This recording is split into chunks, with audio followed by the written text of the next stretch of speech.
आपण बघत आहात आवाज कसमादेचा।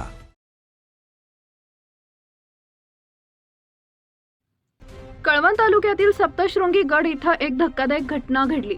साक्री तालुक्यातील ब्राह्मणवेल येथील 34 वर्षीय दिव्यांग तरुणानं गडावरील शीतकड्यावरून उडी घेत आत्महत्या केल्यानं परिसरात खळबळ उडाली आहे। मिळालेल्या माहितीनुसार हरिसिंग रायसिंग पवार हा आपल्या नातेवाईकांसह नवस्फूर्तीच्या कार्यक्रमासाठी गडावर आला होता। सोमवारी रात्री उशिरा मुक्कामी आल्यानंतर मंगळवारी सकाळी स्नान व देवी दर्शन उरकले। दरम्यान सकाळी 9:30च्या सुमारास तो शिवालय परिसरातून शीतकड्याकडे गेला। यावेळी त्यानं संरक्षक बॅरिकेड ओलांडून दरीत उडी घेतली।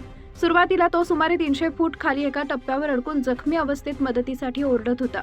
स्थानिक व भाविकांनी बचावाचे प्रयत्न सुरू केले, मात्र तो सरकत पुढे जाऊन अखेरीस 700 ते 800 फूट खोल दरीत कोसळला।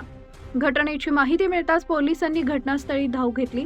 दरी अत्यंत खोल आणि दुर्गम असल्यानं शोध मोहीम आव्हानात्मक ठरली। अखेरीस भातोडे शिवारातील दरीच्या पायथ्याशी त्याचा मृतदेह छिन्नविछिन्न अवस्थेत आढळून आला। दोरी व साखळ दंडाच्या सहाय्याने मोठ्या प्रयत्नांनी मृतदेह बाहेर काढण्यात आला।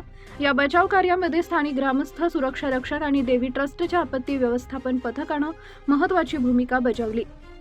मृत हरिसिंग हा कुटुंबाचा मुख्य आधार होता। तो ऊसतोड कामगार व शेतमजूर म्हणून काम करत होता।